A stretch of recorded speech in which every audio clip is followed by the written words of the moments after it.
welcome to the session, which is entitled Water, Water Everywhere, Not Allowed to Use It. I'm Craig Fairnington. I'm Online Resources Manager at the Institute of Ideas. You may remember earlier this year the months of rain we had, which almost immediately followed a declaration of a hosepipe ban down here in England, which obviously kind of led to catchy newspaper images of season umbrellas in front of drought warnings. And it kind of resulted in a bit of resentment from people who were drenched to the bone, yet banned from using their hosepipes. Of course, the reality of that situation is much different. And worldwide, water shortages don't just mean a hosepipe ban. It can be a situation of life and death. So there's lots of things to explore here. And I'm glad to have with me some great people to explore it with. On my far right, we have David Lloyd Owen, who's Managing Director at Envisager. Yes. And he's author of Sound of Thirst, which is a really fantastic book. Next to him, and nearest to me, we have Andy Wales, who's a Senior Vice President of Sustainable Development at SABMiller, who are one of our debate partners for this session. To my left, we have Caspar Hewett, who's a Water Resources Environment Consultant and a Director of the Great Debate. Furthest left, we have Crispin E, who's an independent water consultant. He's a member of the ICE Water Expert Panel, and he's a Fellow of the Royal Academy of Engineers, who are another of our debate partners for this session. 2012 in Britain has been characterised by drought and flood. I would say it's a case of, for Britain, a drought, a political will to take water seriously. For the world, a drought of management capability. For Britain, we've had a flood of misinformation and misunderstanding about what water priorities are. And outside, in the world beyond, there's been a flood of ignorance. How did we get to this? Well, let's just take a look back for Britain at first. In 1989, in England and Wales, the water sector was privatised. It was said at the time that it would cost between 16 and 18 billion pounds to bring Britain's water infrastructure up to scratch.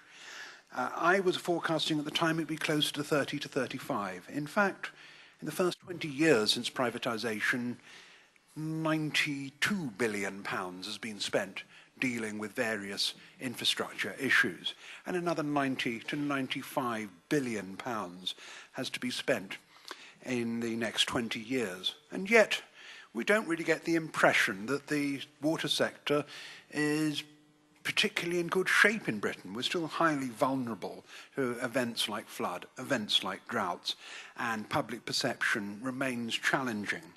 Those first 20 years were really about catch-up of decades of neglect and getting to understand European legislation. The next few decades will be about improvising and implementing European legislation and coming up with the challenge of demographic and climate change.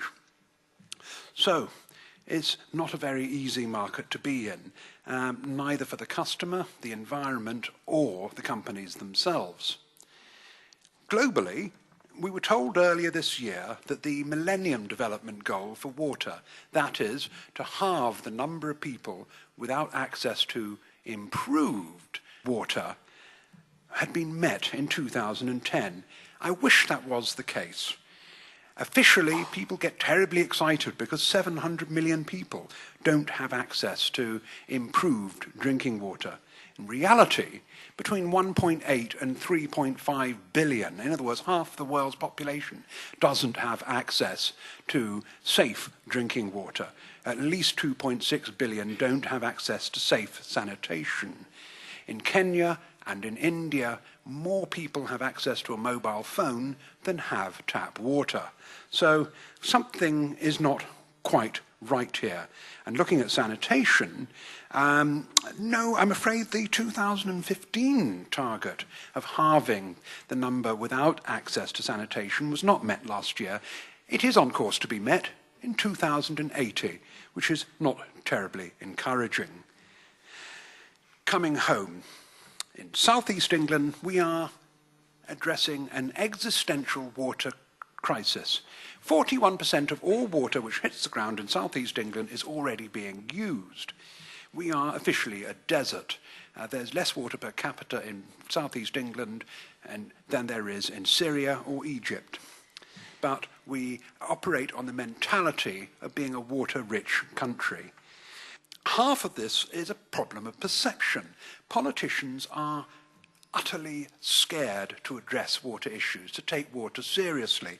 To give you an example, our Water Minister, Richard Benyon, who by any accounts is a solid, decent chap, but discussing metering with him, he said, well, what about the chances of universal metering? And he told me, I'm afraid we can't have universal metering. You see, poor families can't afford it, which is extraordinary because we have universal metering in Kampala, we have universal metering in Phnom Penh, but Britain is too poor. Maybe I'm a bit ignorant here, but I thought the average Briton is slightly wealthier than the average Ugandan, but not in the eyes of a politician. That is the level of political debate and political engagement we have to deal with. Yet, while in England and Wales, the average person consumes 140 to 150 litres of water per person per day, in southeast England, there's one water company where it's between 115 and 125. Why? Metering, tariffs, simply that they have been allowed, almost by an accident of history, to take water seriously. And taking a global corollary, the government of Singapore has announced a plan to be water self-sufficient by 2060 by looking at the country as an integrated water resource. What can be done with political will. Now, there were actually more ambitious proposals to deal with the water problem. In 2003, the World Water Vision was launched to make sure that everybody had access to safe water, safe sanitation by 2025. Unfortunately, the launch never took place because the process at the World Water Forum, where water finance was just going to be discussed, was physically broken up by demonstrators. And so the entire launch was abandoned. Why were they demonstrating?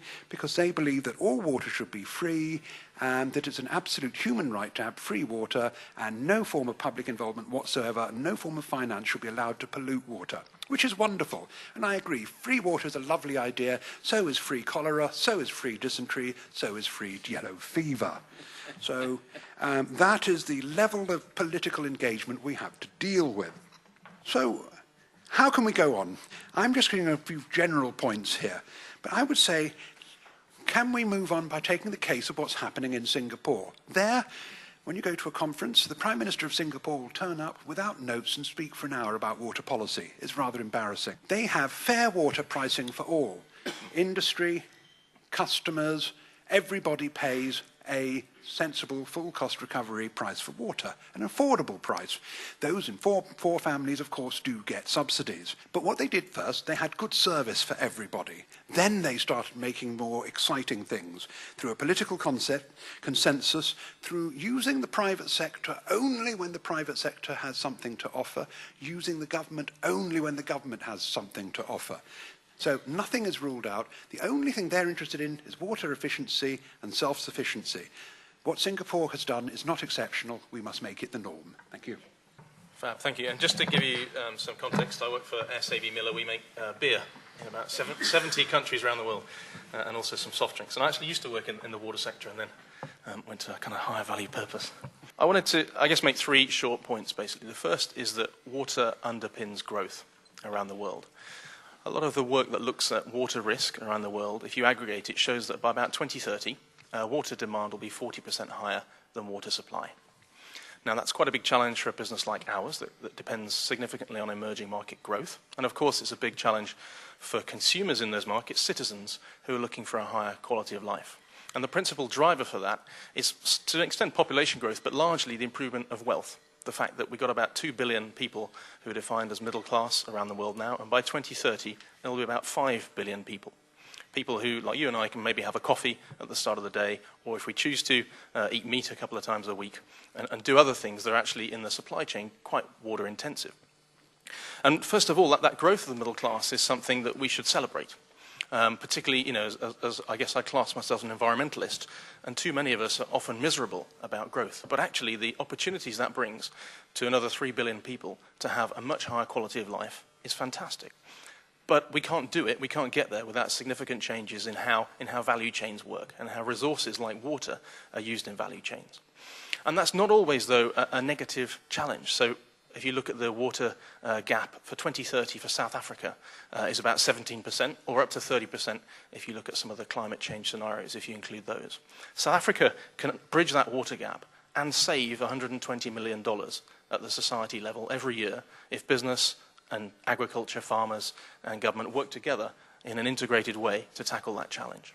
So water underpins growth, and if we don't get water right in different parts of society, we're not going to get that growth.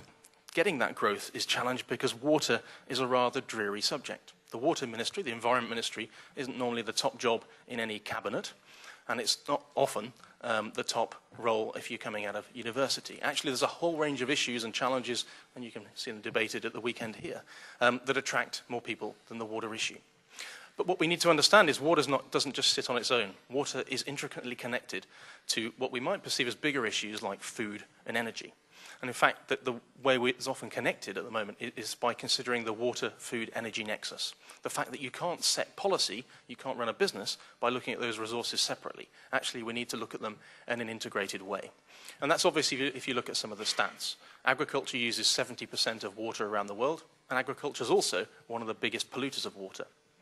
Energy uses a huge amount of water. Something like 50% of US fresh water is used in some way in electricity generation in the US.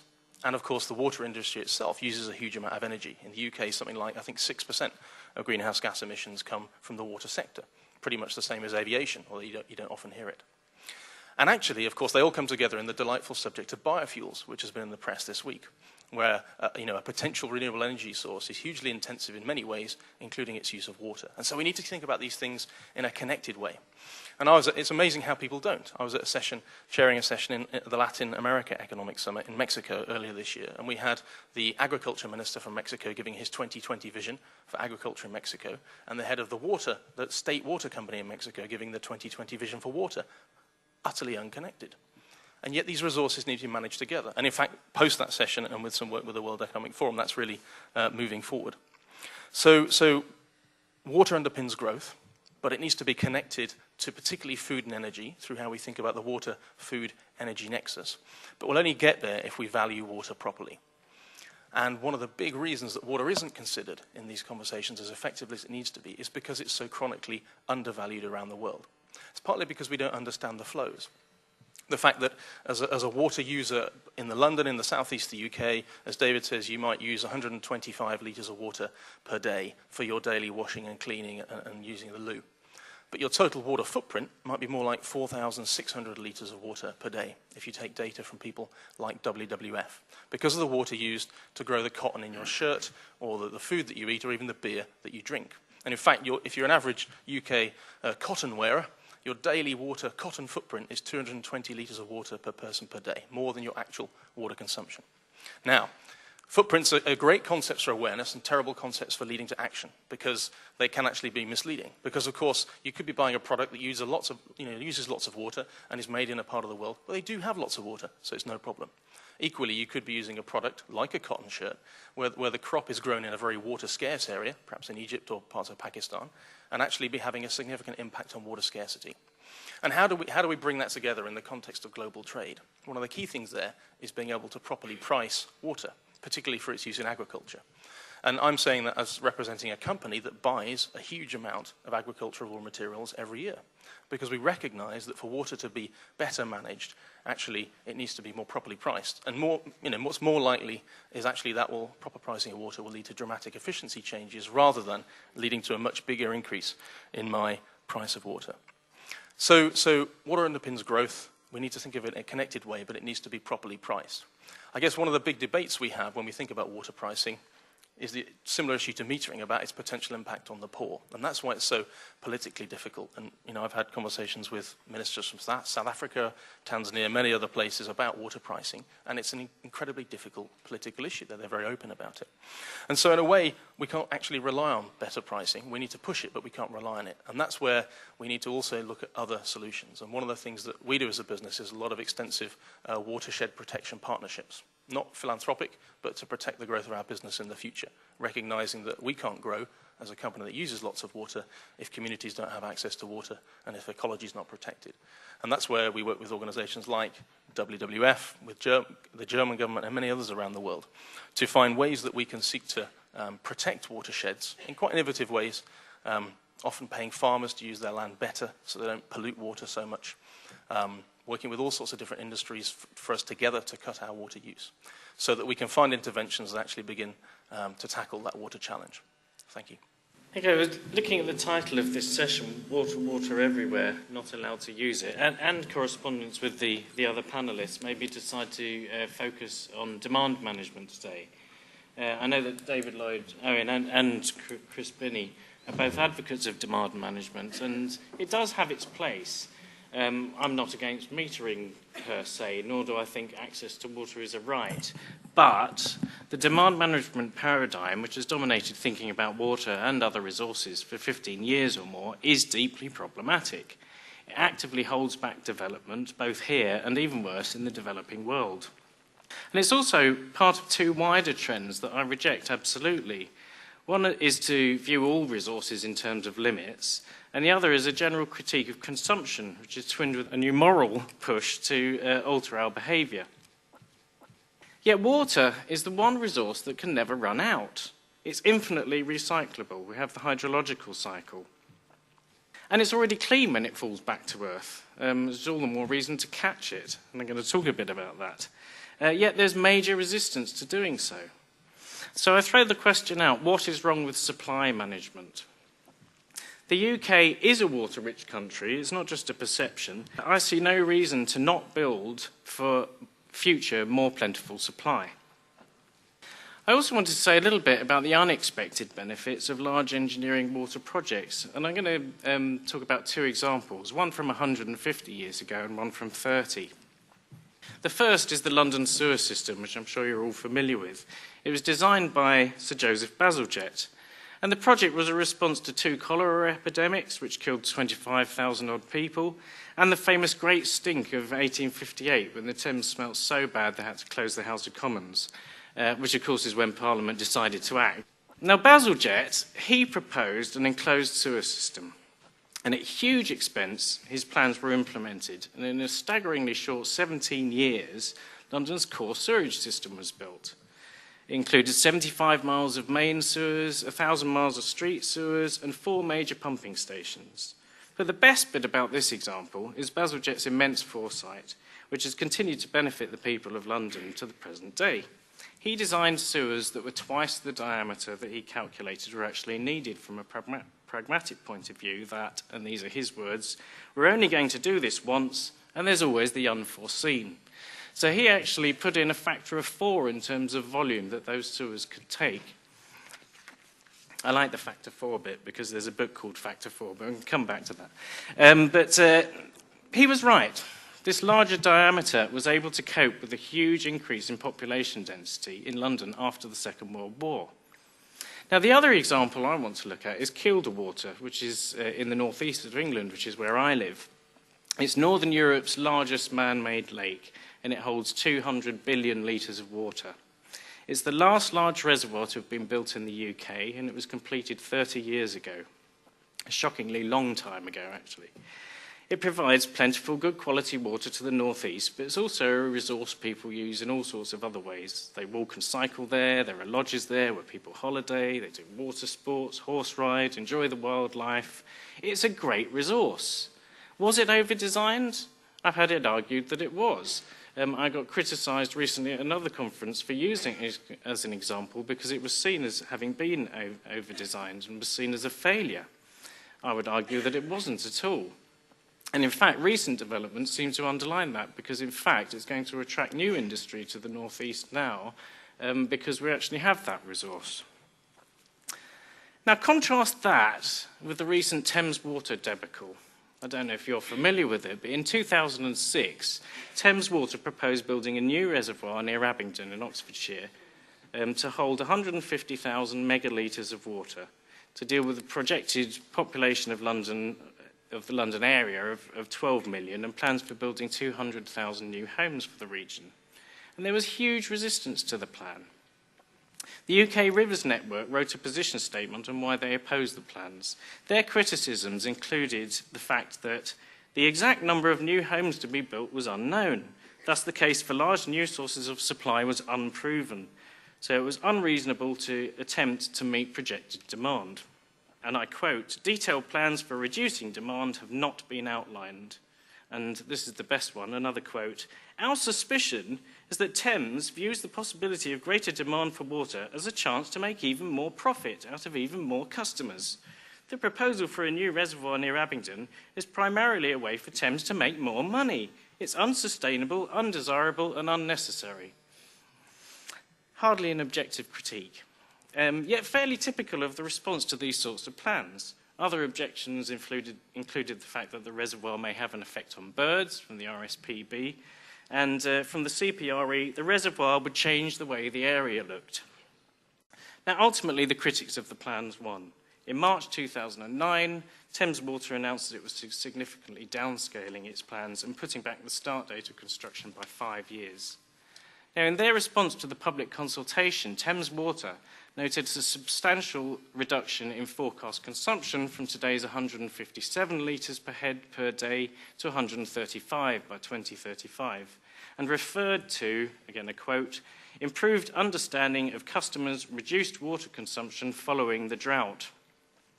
They also cited reducing demand through a water efficiency programme that offers practical advice to customers and increased metering in the reasons for their revised plans. So, uncertainty over building in the next 10 years, projected reductions in water consumption based on what happened in a drought, and measures to force people to use less water combined to halt the building of the only large new reservoir planned for the UK. This is typical and unacceptable. We need to reject this way of thinking and plan for the future, for more people, more industry, and thus greater water consumption. Infrastructure is the key. We need a serious commitment to water storage and supply. And that means reservoirs at all scales, large ones, small ones, whatever's appropriate for a particular area. We need a complete overhaul of the pipe network. We're still relying on what the Victorians built. And a willingness to consider desalination at selected locations as well. And this is true internationally as well as in the UK, or focused on the UK. So in summary then, water is not limited in the same way as any other resource. We should reject the idea of reducing consumption in favour of a will to provide more water. And this means reclaiming supply management as a major component of our approach to water. Right. Good afternoon, ladies and gentlemen. I'm going to talk about some of the aspects of the English public water supply system. And in particular, I'm going to look at some of the water resource management plans which project forward about 25 years. I'll ask a number of questions of my colleagues and of you. Now, many water resources in the south and east of England are actually already over-abstracted or over-licensed. And in fact, during the recent drought, you saw a number of pictures of dried-up riverbeds. Now, the Water Framework Directive requires us to have good ecological status in all our rivers. And to do that, we need to cut back quite a bit on some of our abstractions. Now, these are known as sustainability reductions. And recently, Thames Water was told by the Environment Agency that the possible sustainability reductions in its area is around about 10% of its supply. In addition, we've got climate change. And we know that that means less rainfall, which means less flow in the rivers in summer, which probably go down maybe 30%. And the analysis that Thames Water have done is that will reduce their resources by about another 7%. Now, the public water companies have a statutory duty to actually provide water to their customers.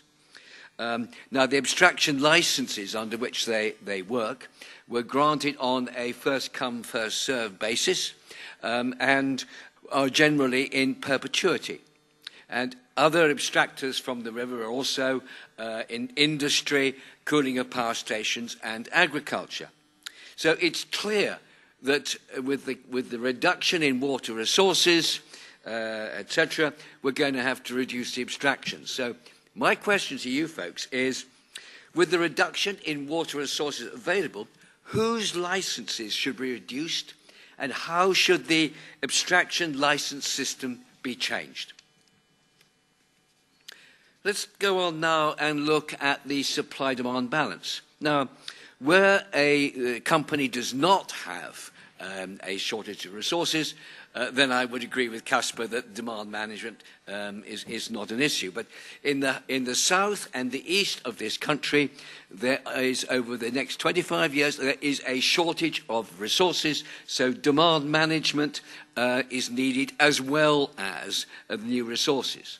And by demand management, we mean metering, metering with tariffs and incentives, we mean leakage, we mean things like water audits, we need more water-efficient appliances. Now, demand management is an essential tool for those sort of areas. It's been mainstream in government policy and for most of the water companies as well since about the 1990s. The question to my panel members and the you is, to what extent should water companies promote and achieve water efficiency? Now, taking as an instance of one of those is leakage. Now, the current leakage is something like 20% of the water that's put into supply just gets leaks out on the way to the customers. Now, in theory, the company's leakages are set on the economic level of leakage, but this does not include any value for the water itself. Many believe that it should do. To give you an idea of the variance, unit water company leakages vary from about 80 litres per property per day to 175 litres per property per day. So there's quite a big variance in the leakage. A recent UK water industry research report considers that in general 80 litres per property per day could be achieved with limited investment. Now, a question to you folks is, to what extent should companies lower leakage further? Looking at the international scene, in overseas countries, yes, agricultural extraction is something like 70% of the water that is abstracted. In many cases, these water resources are grossly over-extracted to the extent that the rivers and aquifers are not sustainable. North China Plain, the groundwater level there has already gone down to something like minus 90 metres, and it's dropping at a rate of about 1 metre per year.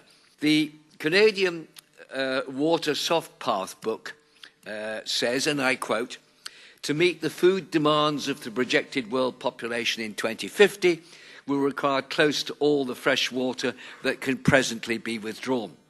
Thus, much of the water for nature will have to become from the expense of agriculture, which means that many people will have to starve to meet ecosystem protection goals."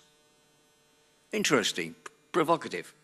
Now, I'll ask you folks, do you agree that ecosystem goals are paramount for the future of the planet? Chris had a whole bunch of questions there. Caspar, would you like to start off? Yeah, I'm happy to make a couple of points. I think with regards to leakage, of course you can look at it from a demand management or a supply management point of view. I'm actually arguing for infrastructure. I'm arguing that actually we overhaul the infrastructure that the Victorians put in, which is what we're still relying on.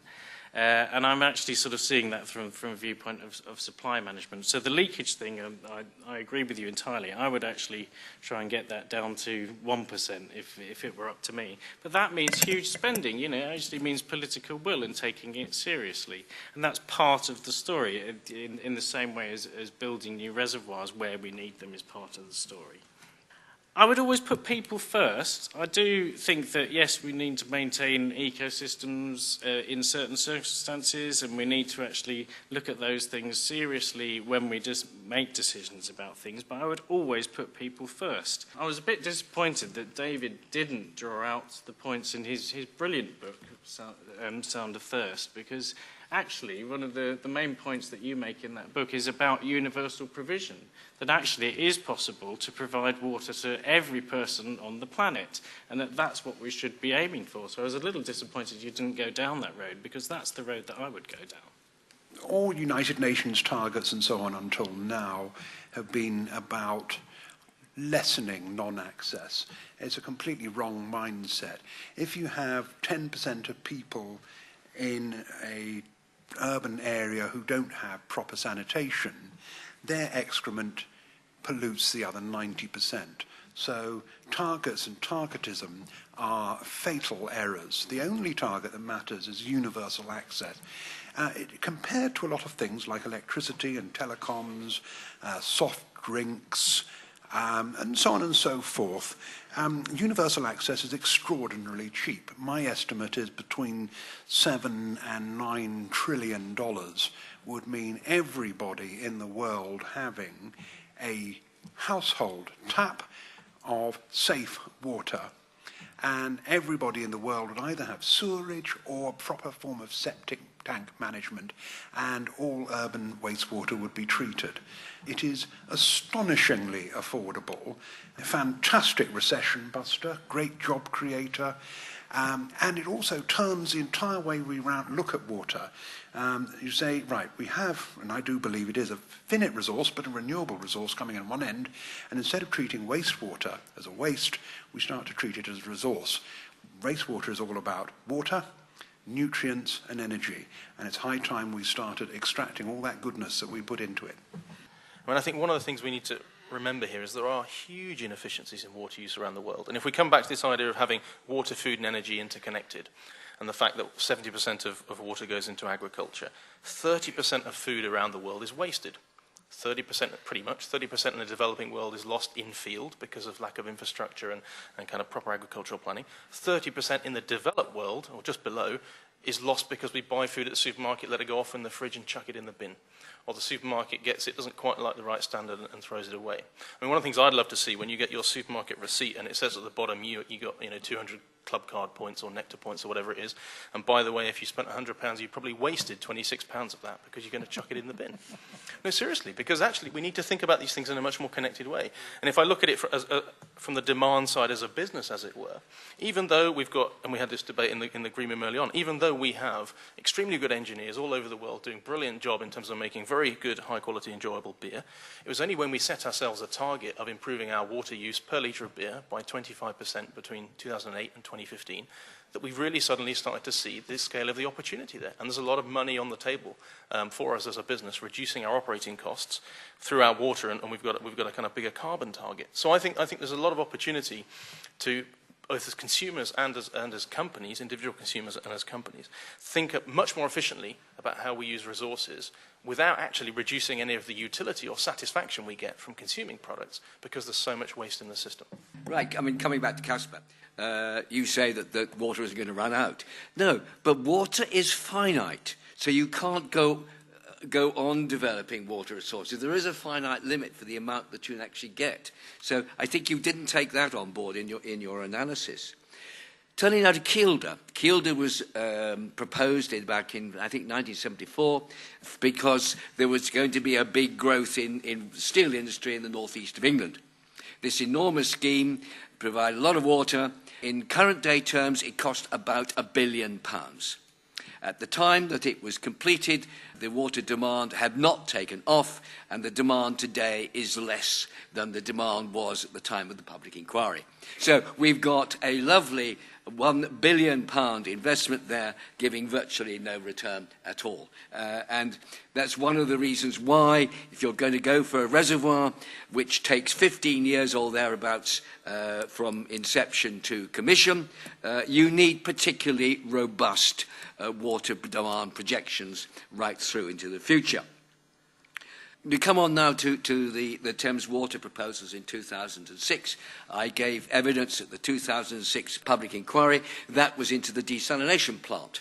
And Thames got agreement to put in this 150 megalitre a day desal plant in Beckton, which is now, in fact, being commissioned and operating quite nicely. well done Thames. But then come forward to their proposals for the reservoir. Now, the first stage of their proposals at that time was a demand projection of whatever the number is up there. By the time they came to do the 2009 water resource plan, that demand projection had come down by 360 megalitres a day. So, and the reservoir was 300 megalitres a day. So that was a bit of a nonsense in many ways. They had grossly overestimated the demand projection. You're saying kind of Kildare doesn't meet any demand or isn't needed up north, but yet we're hearing down south that we do have large areas of demand. The water resources there can't meet that. What's to stop us connecting areas in which we do have water and moving it to the areas where we need it? So I mean, we're not talking kind of transporting water to the Sahara here. It's it's a relatively short distance. Even that £1 billion investment may be a bit of a short-sighted step in that it only kind of localised that resource in a very small area. That is entirely what the Water Resources of the South East Group is currently looking at. Oh, well, great, thanks. Before I got to the audience quickly, is there anything else anybody on the panel would like to pick up on? So, yeah, Singapore is going for 2060 total self-sufficiency. Reason being, he's got much of its water comes from Malaysia, and it doesn't want Malaysia to be able to turn off the taps. And it has had that. I worked for the Public Utilities Board in Singapore for quite a number of years. So, yes, that's one of its main drivers. The way it's achieving that, and I was on its website last night, is very much with desalination plants and reuse plants. And the reuse plants are using reverse osmosis in them. So all of those water plants use considerable amounts of energy. So if you come around to the water-food energy nexus, in my view, desal and reverse osmosis, I think physically cannot get an awful lot more efficient, and they are contributing appreciably to use of energy and CO2 in the atmosphere. Yeah, I mean, that seems slightly contradictory because you were saying how great it was about the Thames desalination plant a moment ago. I said it was working well. Yeah, exactly. You did. Okay, yeah, I mean, just Kildare, I think you'd be very hard pushed to find anybody in the northeast who would agree that that's a resource that we aren't pleased that we've got, especially if it does attract new industries to the region, but in particular because we laugh at everyone else in the rest of the country every year when there are these drought warnings. I mean, you talk about small increments, but actually, if you're going to plan to build reservoirs, and you're talking about the London area, you don't want to be projecting 10 years in the future or 15 years into the future. You want to be thinking ahead. You know, the Victorians, they believed in their future. Bazalgette thought big because he thought, OK, we don't know what's going to happen to London, and he was right. You don't know what's going to happen to London.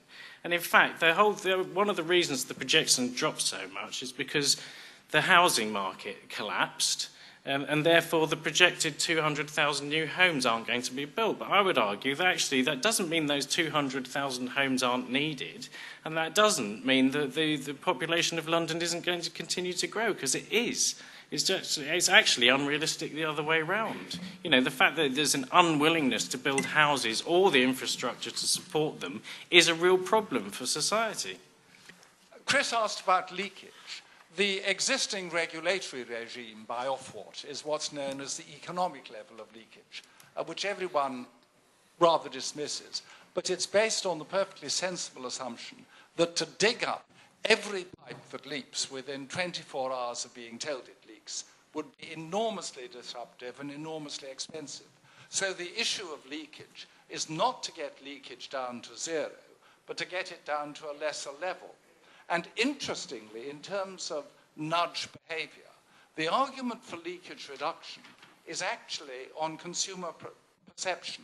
If you look at consumer attitudes in the Thames region when they were told there was a drought, one of the knee-jerk reactions was, why should we save water? Why should we shower? Why should we turn off our hoses? Why should we not wash our cars if Thames Water is leaking 4 swimming pools each time we blink an eye? So one of the arguments for reducing leakage is that it's a quid pro quo to get for the demand management side for consumers. Lastly, on a totally different tack, a lot of the discussion has been on the clean water side of the bill. But the major pressures in London on Thames is on the dirty water side. The Thames Interceptor sewer, which Crispin E is personally to some extent responsible, is going to add £80 a year to everyone's water bill. And that isn't the clean water side of the business, it's the sewerage side of the business. In India, the women are putting their feet down, the mothers.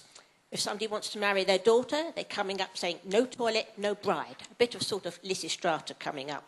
Desalination, what do you do with the excess salt? I hope it doesn't go back in the sea and to kill the fish. I don't give a fig for the EU. They came out with a limit for pH, which was not measurable, according to the chairman of my Ofwat committee, who was a chemist. I've argued last week that when building stopped in any areas of Britain, which is at risk of flood or is shortage of water, which means actually we need fewer people. If you're going to tax anything, I'd tax immigrants. Actually, more a technical question. I was looking at the water statistics, and it seems quite a lot is used on power generation. Obviously, power stations do create a lot of heat. Why is it you can't build them at the coast and use salt water on that? And if you linked it up to a condenser, couldn't you actually combine power stations with desalination? I mean, presumably there's some reason you have to close them down and remove the salt now and again. But it would strike me as technically possible. I'm a water consumer, and I recognise that my attitudes to water consumption don't make a lot of sense. They're quite confused. And I'm not involved in the water industry or the scientific exploration of it at all. And I would say that the debates here today have really not made much impact on ordinary people. And if it were to rain now, I think your quickest bonding with another member of the public would be to say, oh, that'll bring about another hosepipe ban. And that would be an instant connection. But there were two things that I want to reflect on. One is that we do have very confused attitudes, and that there isn't really a debate, I don't think, going on within the general public about this. And just secondly, bringing forward a thought from one of the previous sessions I was in, which was a crisis of compassion. And that is that delivering water to every household in the world doesn't necessarily mean that every human being gets access to it. There are often mediators between the water in the household and who gets to use it. A comment by a social worker I heard recently, when a woman was told she couldn't have the cleaning that she needed in her house. Nobody ever died of a dirty house. And we heard recently of the man in a hospital who had to call the police because he wasn't given water by the nurses.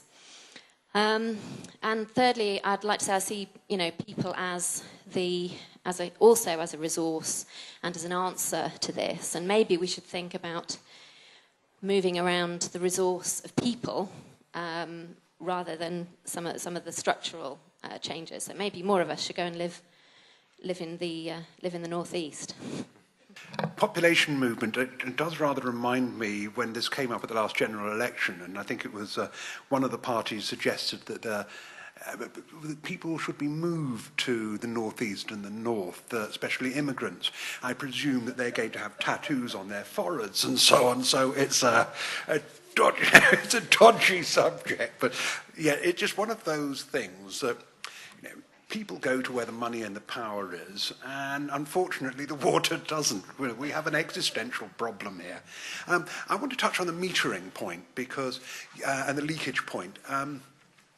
Yes, fixing all the pipes and so on, astronomically expensive, astronomical disruption.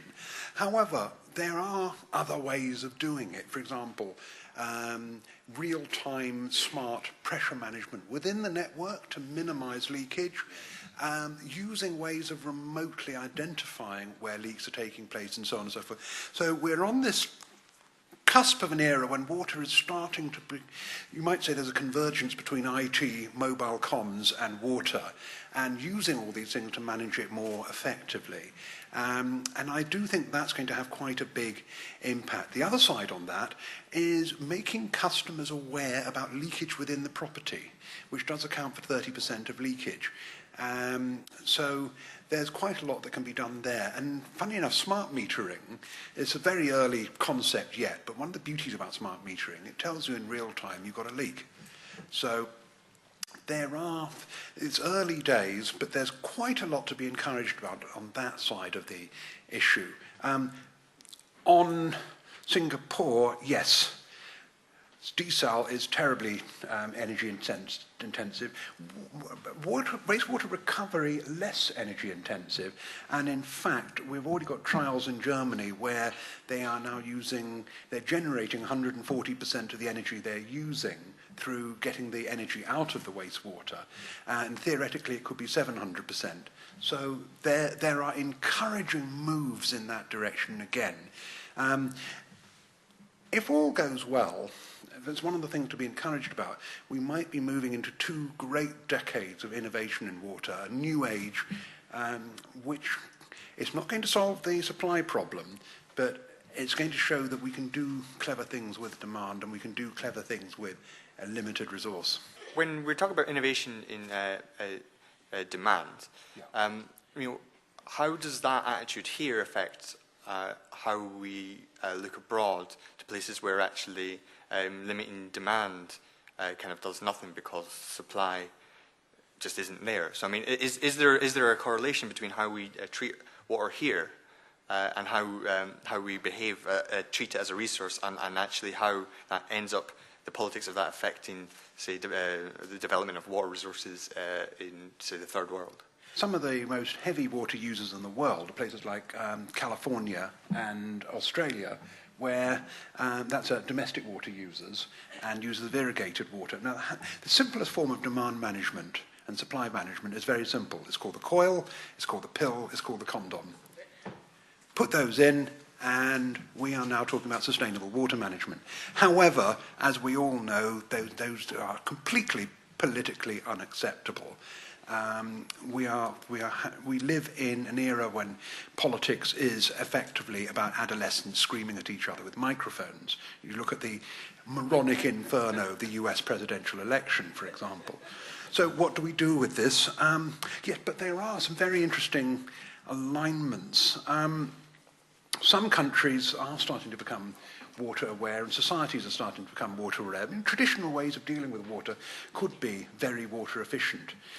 Ultimately, the biggest single linkage between water usage in industry, agriculture, and municipal usage is the price of water. Where people have to have some element of cross recovery, when water has a value, it gets valued. When water doesn't have a value, it doesn't get valued. That's the killer one. In South Africa, where we make a lot of beer and do soft drinks, we pay something like $0.50 per metre cubed of water. And it's essentially an extraction, a treatment and a pumping cost. It's an engineering cost. The farmers that we buy our raw materials from, and bear in mind that if you one of our beers in South Africa takes roughly about 155 litres of water to make 1 litre of beer. And interestingly, beer is one of the more water efficient drinks. Coffee and wine and orange juice and many others take far more. And second, that about 4 of those litres are within the brewery, and almost entirely the rest is in agriculture. Some is rain-fed, but sometimes in scarce areas. Some is irrigated. So the vast majority of the water footprint of a beer in South Africa is in agriculture. And we're paying for the 4 litres that we use in our brewery, something like $0.50 for a metre cubed of water. The farmer's paying less than 2% of that for the same amount of water. Now, clearly there's slightly less treatment and cost and pumping cost, but there's no sense of the potential scarcity cost or integrated into the value of that resource, the scarcity, such that it would drive the most rational behaviour around the use of water. And that's after basic needs around water should have been met, because South Africa has quite a good basic law around basic access to water, even if there's some challenges around implementation. So the one thing I wanted to pick up was that value piece is very real. The second thing I wanted to say is around power stations and where you site them, yes, that has a big impact on water use. There's no, nuclear power stations are all over the coast for a good reason. So where, for example, countries, particularly in the developing world, are investing in new power infrastructure. China puts in new power infrastructure equivalent to the UK's entire output every year. When people are thinking about that, actually thinking about the water resource first rather than as an afterthought to energy policy is actually critically important.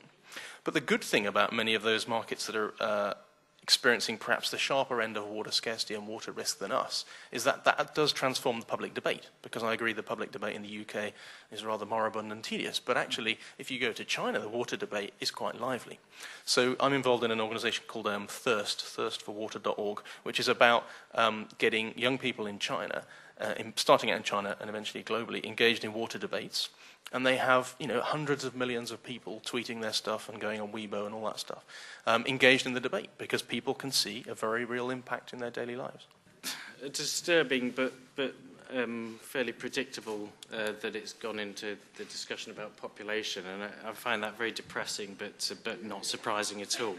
The more people, the better. I'm a humanist.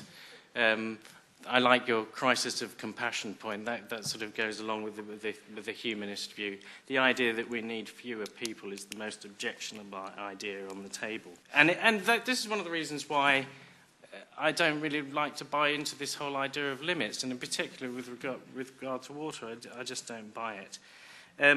I do think that there are confused attitudes with water consumers. I also think that, because of the situation we live in, because we are developed, and because our water resources were developed, 150 years ago, it's sort of an invisible issue because people just expect it to come out of the tap, and so it's not a sexy issue like it is in a lot of other places who have only just got that or haven't got that, and that's something that you also talk about in your book, isn't it? And I think that's quite interesting. The water can be the invisible issue just simply because we do have access to it.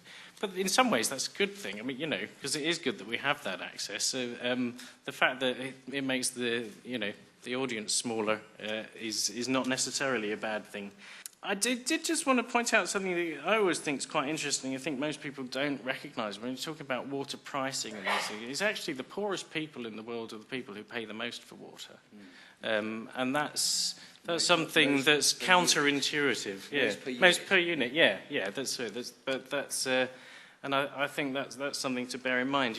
I mean, we are very lucky. We actually pay very little for water, we're very privileged with that. I like the no toilet, no bride idea as well. I'd like to take up one thing about Caspar, because I think one of the things he talks about Kielder and what a great advantage it is to the northeast. Yes, that's fine, but the northeast isn't actually paying for Kielder. It cost about £1 billion, but there's virtually very, very little of that is being repaid by the citizens of the northeast. The country, I believe there is a limit to the amount of money that we are able to generate to invest in this country, and we've got to be careful what we do with it. So we've got to cut our cloth carefully and not just go on building all the things we might like to build rather than the things that we need to build. The other point I think I'd like to take up is limits. Caspar said, hey guys, I don't believe in any limits. We should procreate as much as everyone wanted to, and we must expand, etc. Now, I have been told, and I don't know the figures, but we're already using up the resources of 1.5 planets with the population that we've got already. And if we follow Caspar's analysis, hey guys, we're up to 2 planets, we're up to 3 planets, and at some stage we'll get to the stage when the planet will say, forget it guys, and we will no longer be able to sustain, and then there'll be a real crash like the dinosaurs. Doesn't what a resource is kind of change? So the fact you're talking about desalination, 200 years ago, the idea of commercially desalinating and distributing water would be unthinkable. So that changes the resource. If we carry, I guess I agree. If we carry on using things in the same way, that creates problems. But that's not what happens. And I think within the water debate, I think that's not what happens either. I think you've all probably kind of agreed with this, that we need to kind of explore all these kinds of options, demand side and the supply. And for me, desalination seems like a really kind of obvious answer to a lot of these problems. I mean, I was interested in what you were saying, David, about the population, so the condoms and stuff. So I mean, but how do you think water ties into that development in that way? So I mean, obviously what we know is that kind of more prosperous countries tend to have much lower birth rates, and it's not simple as just saying let's get condoms out there and stop people using water by having babies. Maybe we stop water birth from it. That'd be a start.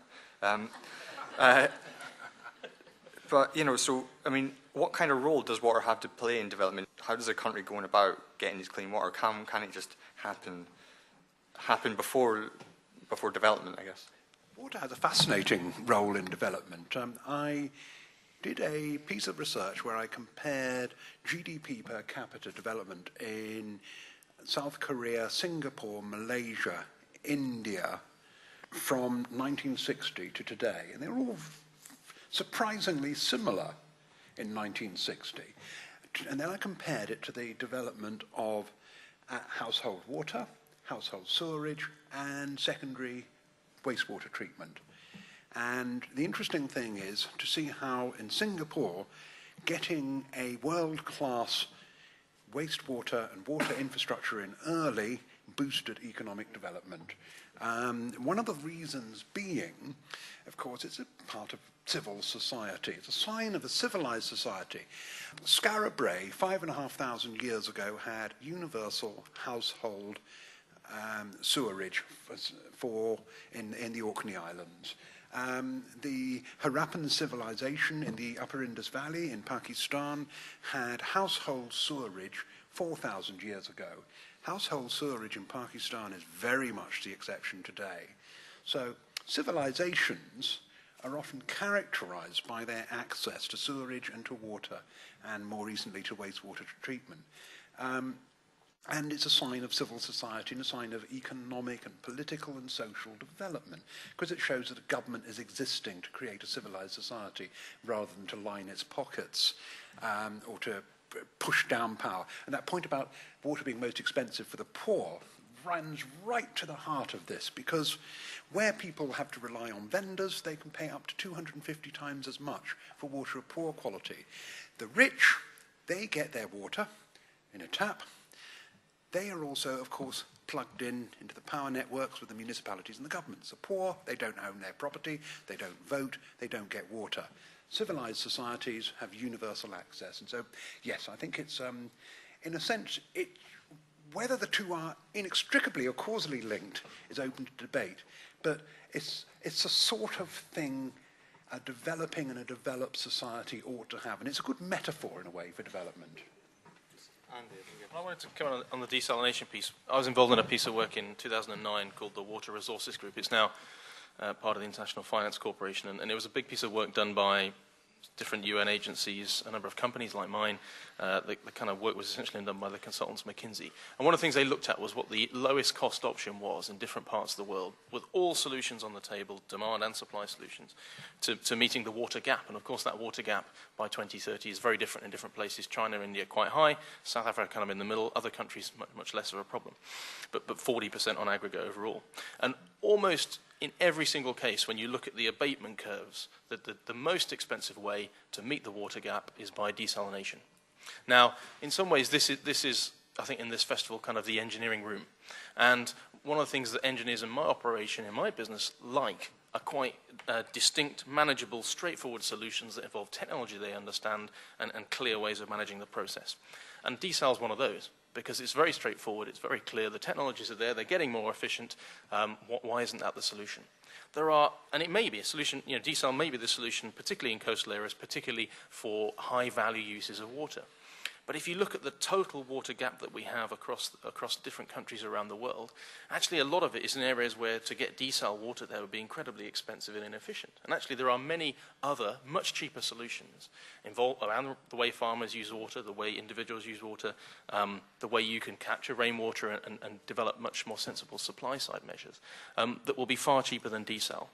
But they're a bit more complex from a social perspective. They're more difficult to engineer. Many more groups need to be involved. And that's where a lot of the dialogue and partnership discussion that's been going on between NGOs, business, government, and local community groups needs to grow dramatically. Internationally, it's agriculture that abstracts 70% of the water that's used. If we can make agriculture more efficient, or we can only irrigate crops of sufficient value to make it worthwhile, we can free up an awful lot of water resources. And I believe that internationally, in many of the countries, that is the way to go, rather than to go for desalination. Yeah, I agree. More efficiency is always good, and actually things like drip irrigation and so on. There's some great technologies out there. It doesn't undermine, some of these central points about general ways of viewing things. And I do want to come back to this thing about limits because I think it's really important. Something that you pointed out, Craig. Resources are things that you're using in a particular way. Coal wasn't a resource until 150 years ago. Oil wasn't until 100 years ago. Silicon wasn't a resource. All these things become resources. We don't know what the resource of tomorrow will be. So when we talk about limits to resources, it's always in the framework of where we are now. And that's about limits to the imagination. It's not about limits to physical things at all. And that's one of the reasons why I reject it as a way of looking at the world. But with water in particular, you say the amount of water is limited, but we can reuse it and reuse it and reuse it. And you also know that only 1% of the water on the Earth is actually not salt water that we use currently. And that might change, we can change that. There are all sorts of things we can do. We don't know how we're going to deal with water resources in the future, just as we don't know how we're going to deal with other resources. We want to take the best technologies we have now and use those, but we also don't want to close down our imagination. And, I'll stop there. I just wondered what the role is of consultants in all of this, because when I hear the word McKinsey's, I get worried that basically, not to be too cynical, it's in their interest to almost stoke up sort of anxiety over limits and stuff like this, because, they're going to come in and be able to offer the solution. And I just wondered, it's a bit glib, I know, but I just wonder if Bazalgette, with his wonderful clean and brown water solution back in the 1850s, I just wonder if he would have been allowed to get anywhere if consultants have been saying basically everything's got a price, blah blah blah, and I'm sure no one knows it, but how long did it actually take for Bazalgette's project to actually get paid off? And sometimes to me it seems like I'm not particularly going for private or public, but there are certain basic things where to me it seems like they should be done, at least orchestrated by the government, and we shouldn't necessarily be relying on sort of financial shenanigans and stuff like this to get something done. So if anyone does know how long it took for Bazalgette's project to get paid off, I'll be interested to know. I've been in the US for a number of years, and I've just come back to England, so it's pretty shocking to come back to what is obviously a very damp and rainy country, and to learn that there are problems with water shortages. And when you compare Britain to places around the world, obviously millions of people around the world live in deserts, in cities and the rest of it. So, it strikes me that surely I haven't looked at this, but surely the problem must be in the realm of imagination and infrastructure rather than the environment in which we live. So I applaud the people who are talking about that we do need to think about imagination, use our imaginations to make sure we get a better water supply. And a couple of things strike me. One is we haven't talked about water in the air. Surely taking water from the air has got to be a possibility.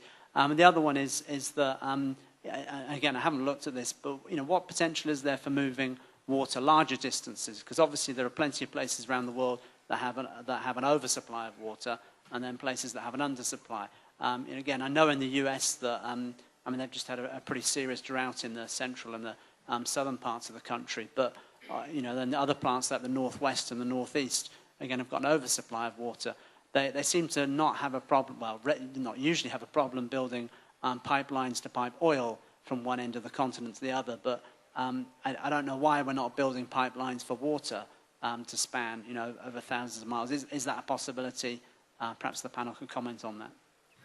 Thanks. Yeah, I'd like to echo your point about the rainy Britain and the drought. I have a lot of friends from Australia at the moment, and they were highly amused by the drought and the hosepipe ban in Britain, especially if they were here for any of our summer.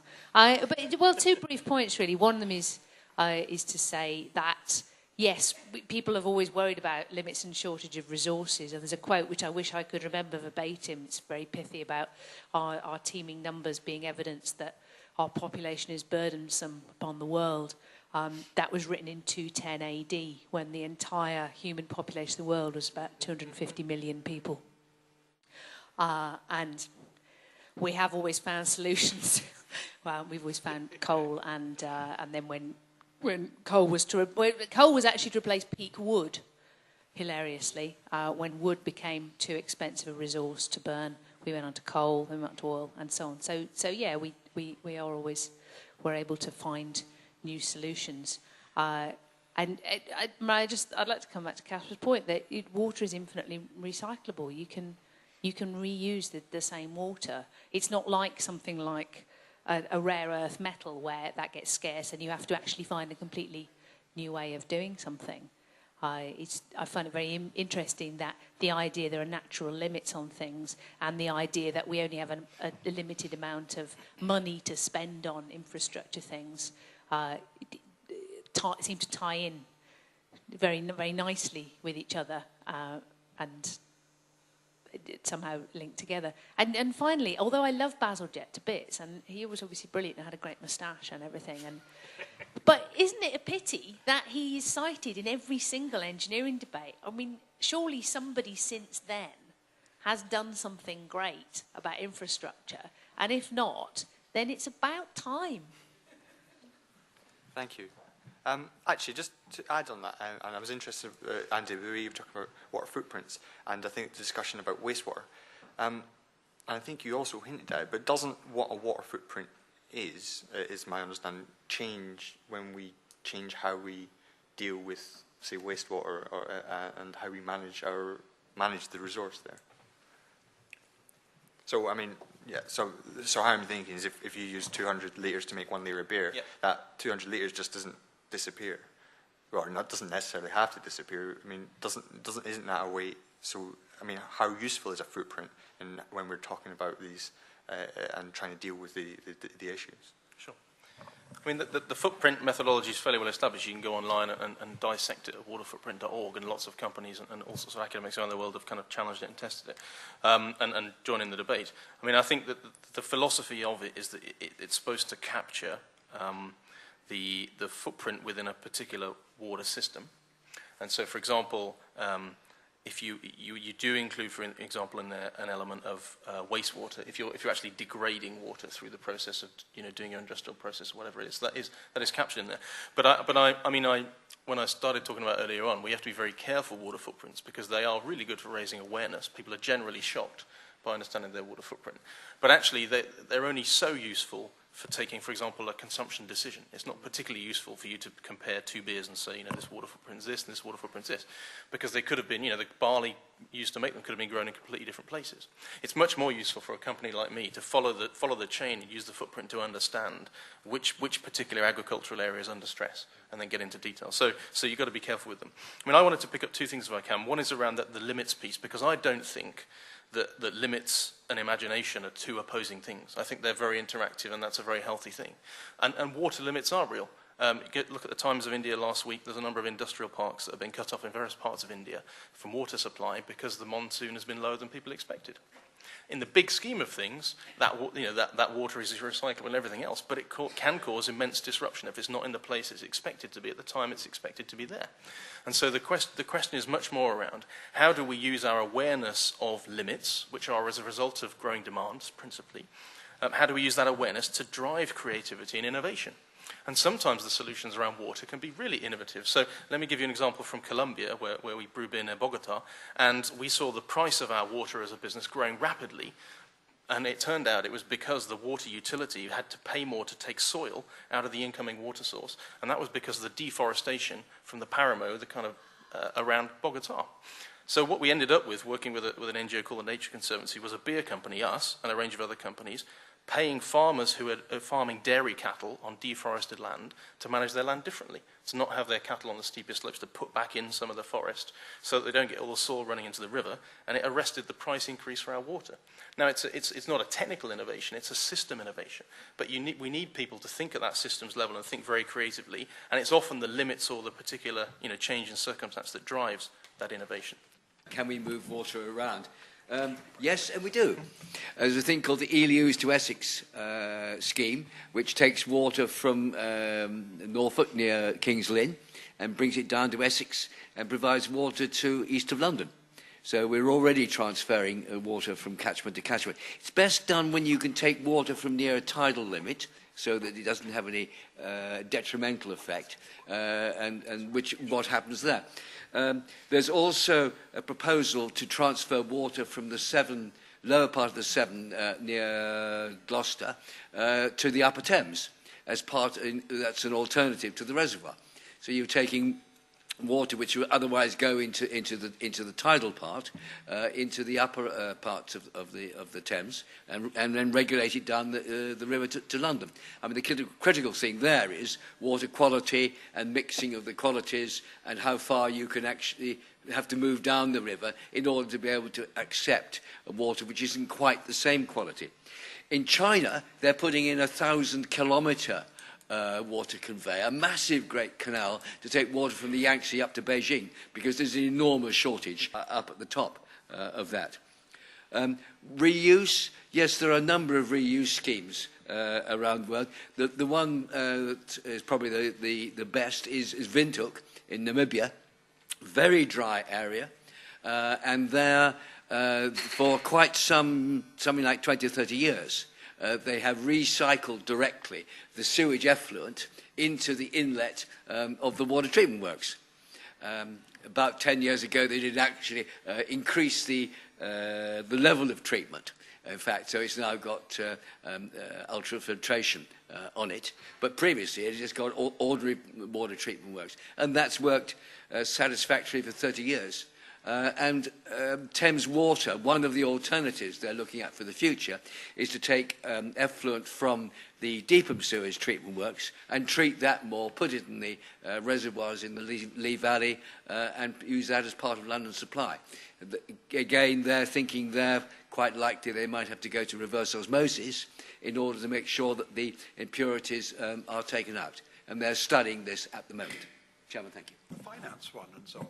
Very interesting. British Medical Journal in 2007 asked, what is the greatest medical advance in the last 150 years? And they said sewerage.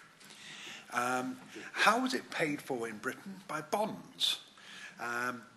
In fact, it was municipalities took out bonds, knowing that they had a cash flow coming in to finance them. They got a cheap source of finance, and it meant that they were able to afford to build them.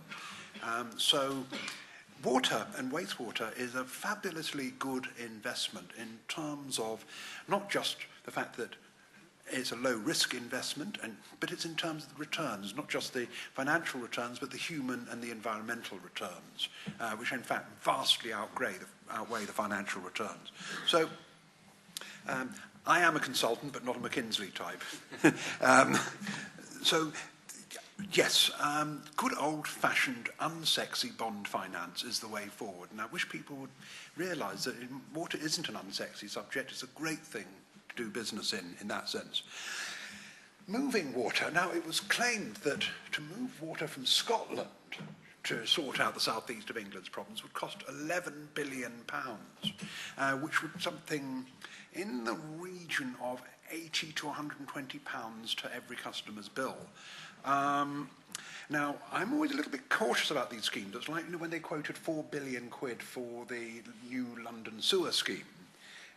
Funny enough, if you back calculate that onto the bill, what you get is Thames Water's rate of return on new assets. And sometimes it's cart before the horse and so on and so forth. There, yes, there is some financial monkey business taking place. Really what matters is what it costs to do and how you finance it, rather than looking at it in terms of cold returns. So water moving, again, energy costs, infrastructure costs, financial costs. As a last resort, yes, but we do live in a finite world. As I say, of course, it's not that the whole world is in shortage, some is in plenty. What is it about South East England which is so odd? It's simply the sheer population density of South East England when you compare it to America or Australia. And that's a unique thing. That's why it's such a problematic place. As I say, 41% of water which hits the ground in southeast England ends up in the pipes. So that's a pretty intensive level of abstraction. And finally, on footprints, there's another way I'd like to look at this, is making water work. Now, what I mean by that is there's some lovely work done by the United Nations on comparing the amount of water abstracted by industry to industrial value added. They found, for example, in some of the countries in the old former Soviet Union, they were generating between 3 and 10 cents of value for every cubic meter of water they took out. In Denmark, they were generating $120 of value for every cubic meter. And it's a very rough, very early thing, this. And of course, you can't compare things to things, because one might be for vast obsolete steelworks, the others might be shinier, super value-added technology. But again, it does show, water does have a value. And maybe one of the things we should be doing is saying, right, how much money can we get out of water? How much good can we get out of water? Early days, but again, it's an interesting little tool. Yeah, I mean, on moving water, yes, it's doable, and in some circumstances it makes sense, but it's actually quite often not the best solution, which is one of the reasons why I would actually argue for the Abingdon Reservoir as a long-term solution for the area, because that makes more sense than moving water about. I mean, I know that when there was a drought in Yorkshire in the 90s, they were actually taking water from Kielder in lorries down to Yorkshire. Now, again, that was very sensible. It was a short-term solution. It solved an immediate problem, but it was a very inefficient way of going about things. So, yes, moving water, not necessarily against the idea, but I think that there's often better solutions. With Bazalgette, yeah, sorry, I always come back to Bazalgette, but, but Bazalgette, I mean, he is one of my heroes, but there really isn't anyone who's done anything quite that scale. I suppose there's the London Underground, quite an interesting example. Perhaps I should pick up an example on that for next time, just to have a different hero on the table. But of course, Bazalgette's the waterman, and nobody's ever done anything comparable in that he completely revolutionised the way that we deal with water worldwide. I mean, that's a one-off. No, you can't do that twice. So yes, I'm afraid Bazalgette's going to stay around for a while. How long did it take to pay for itself? Yeah, it's impossible to say, because actually, when you just think about those 25,000 people who died of cholera in 2 epidemics in the space of 3 years, well, how do you price that? Because you don't know how many cholera epidemics there would have been if they hadn't put that system in. So how you put a price on it, I really don't know. I would say it probably paid for itself in the first 5 years. There's a really interesting piece of work that WLF published in Marks and Spencer last year, all about the fact that even though growing flowers in Kenya uses a huge amount of water to ship them to the UK to meet your Valentine's needs or whatever, actually is the most efficient way of using that resource to deliver value to communities there. So take a look at that. Second, the water, food, energy nexus. They're all connected, and we need to consider them together all the time. When we learn to value water properly, we'll get value out of it. Universal access, universal high-quality services where and whenever possible, where people are allowed to appreciate its value and people are allowed to pay for it. Farmers, municipalities and industry. And that's the way to sustain the water cycle. Water resources are finite. Many areas are water short. And there one needs to both use demand management as well as consider new water resources. Thank you, Chris. Can we thank our panel, please?